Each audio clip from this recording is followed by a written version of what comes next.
Here are 5 things that you should know before buying the OnePlus Nord CE. Hey guys, this is Sharan here from Mashable India, and in this video we will be talking about the OnePlus Nord CE.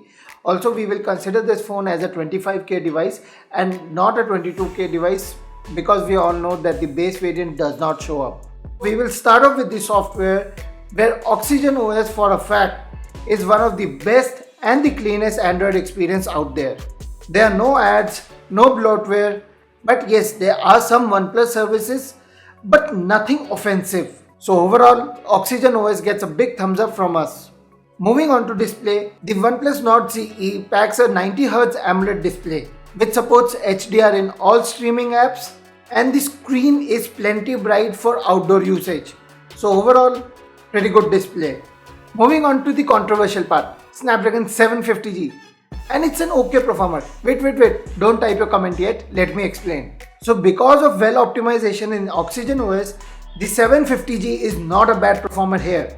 Yes, the benchmark scores are less, but day-to-day performance is really good, though PUBG Mobile runs on HD on this phone. Moving on to the huge 4500 mAh battery, which is very good. The phone lasts you a whole working day very easily. The 30-watt charger inside the box charges the phone from 10% to 100% in around 52 minutes. Okay, so now let's talk about design. It's a mixed bag. So the back and the frame of the phone is plastic, which is okay.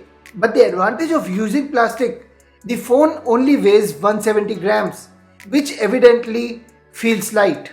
The overall size of the phone is compact and easy to hold.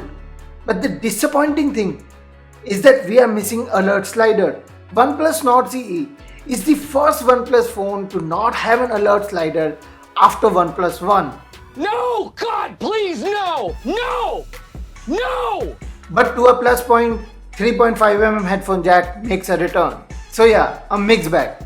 But I have a bonus point for you. But before telling you that, don't forget to hit that subscribe button and bell icon so that you don't miss out on such videos. Cameras are disappointing. Here are a couple of images with Mate and I. And yes, the low light performance is very bad. The daylight performance of both cameras are decent.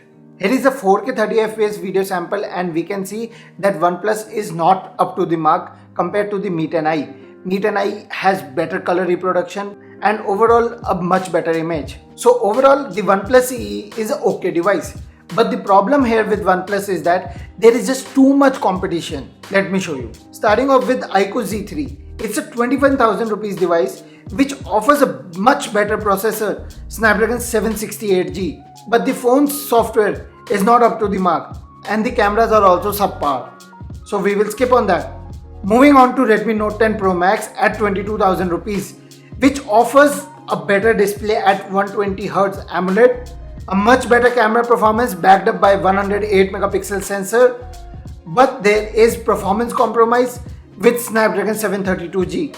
So we will move on to Meet and I at 24,000 rupees, which is the closest competition to this phone, which has the same processor, Snapdragon 750G, but better cameras, which we have already seen in the comparison.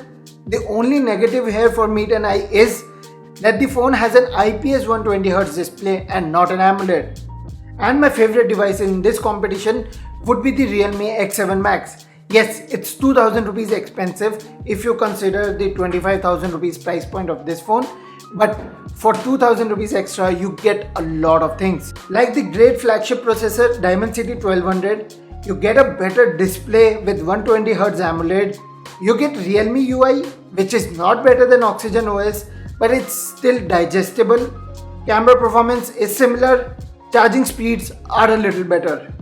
Overall, I would suggest only to consider OnePlus Nord CE for Oxygen OS. Otherwise, you should look at the competition, especially consider spending 2,000 rupees extra and get the Realme X7 Max. Okay, we are done here. Thanks a lot for watching, and if you think I missed out on something, let me know in the comments below and we can talk about that. Until next time, this was Sharan from Mashable India signing off. You guys please stay safe.